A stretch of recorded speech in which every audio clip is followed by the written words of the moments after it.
Assalamualaikum warahmatullahi wabarakatuh. Perkenalkan, nama saya Sabrina Septiani. Saya dari kelas 4G. Di sini saya akan menjawab soal-soal ujian tengah semester yang telah Bapak berikan. Yang pertama ini terdapat soal jelaskan bagaimana pengertian filsafat pendidikan Islam dapat mempengaruhi praktik pendidikan di madrasah dan pesantren, serta berikan contoh konkret dari pengalaman Anda atau observasi di lapangan. Nah, yang pertama itu, filsafat pendidikan Islam ini menekankan tidak hanya fokus pada ilmu, tetapi pada pembentukan akhlak dan spiritual. Nah, hal ini mempengaruhi praktik di madrasah ataupun di pesantren dengan menggabungkan ilmu agama dan umum, serta membentuk karakter siswa sesuai nilai-nilai Islam. Nah, contohnya di madrasah, pembelajaran agama ini tidak hanya fokus pada agama saja,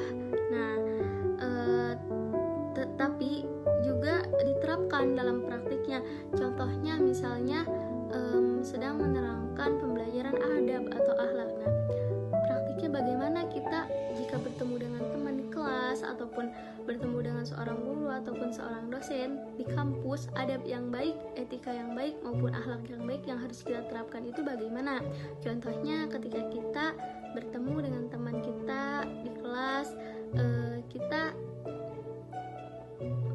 bersalaman gitu, untuk menunjukkan kita ini memiliki adab yang baik. Ketika kita bertemu dengan dosen pun sebaliknya, jangan sampai kita bertemu tetapi kita malah buang muka ataupun cuek. Terus yang kedua, bandingkan kedudukan filsafat pendidikan Islam dengan filsafat pendidikan Barat.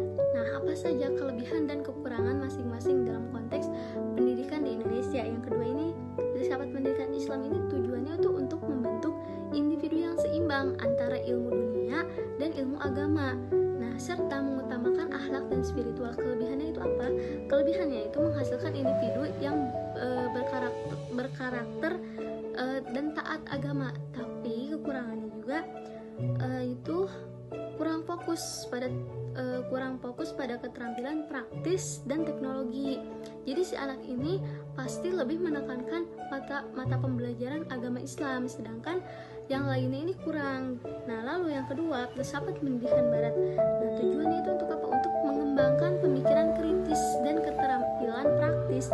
Kelebihannya ini meningkatkan kemampuan berpikir kritis dan inovatif, tetapi kekurangannya itu bisa mengabaikan aspek moral dan spiritual.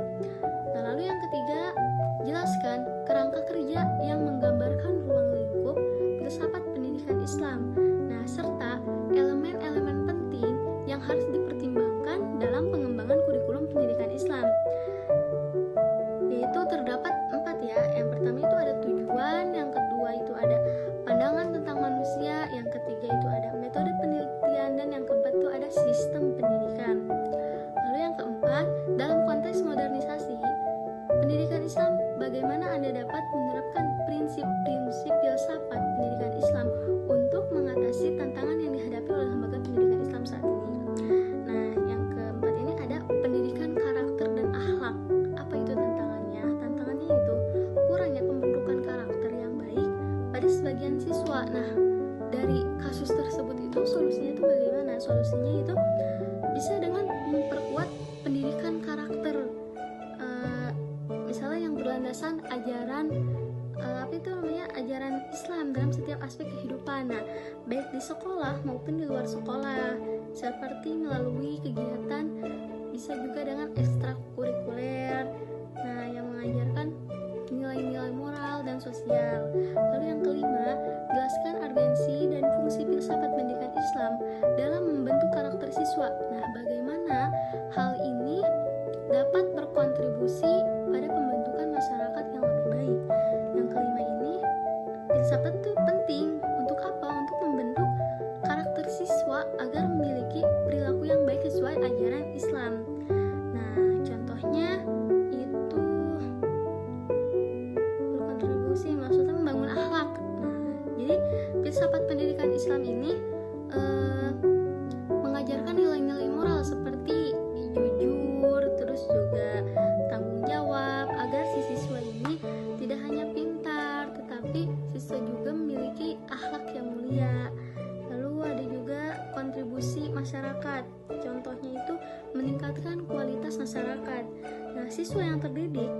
filsafat pendidikan Islam akan lebih menghargai hubungan dengan Allah dan sesama, menciptakan masyarakat yang lebih harmonis dan toleransi.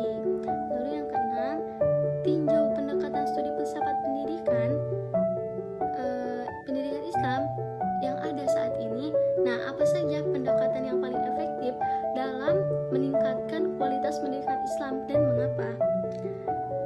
Yaitu jawabannya, paling efektif dalam meningkatkan kualitas pendidikan Islam ini terdapat 4 ya. Terdapat 4. Yang pertama itu ada tujuan program, yang kedua ada komponen utama program, yang ketiga ada implementasi program, dan yang keempat itu ada evaluasi dan pengembangan. Lalu yang kedelapan, dalam konteks demokrasi pendidikan, bagaimana Anda melihat peran filsafat pendidikan Islam dalam menciptakan sistem pendidikan yang inklusif dan adil? Nah, berikan contoh implementasi yang relevan. Jadi, yang terakhir ini ada kesetaraan akses pendidikan. Nah, filsafat pendidikan Islam juga mengajarkan bahwa setiap individu tanpa memandang status sosial, ekonomi, atau latar belakang memiliki hak yang sama untuk mendapatkan pendidikan. Ini sejalan dengan prinsip keadilan. Lalu contoh implementasi program, misalnya ya, contohnya program pendidikan gratis, atau bisa juga dengan beasiswa. Nah, untuk anak-anak dari keluarga yang kurang mampu. Terus juga bisa juga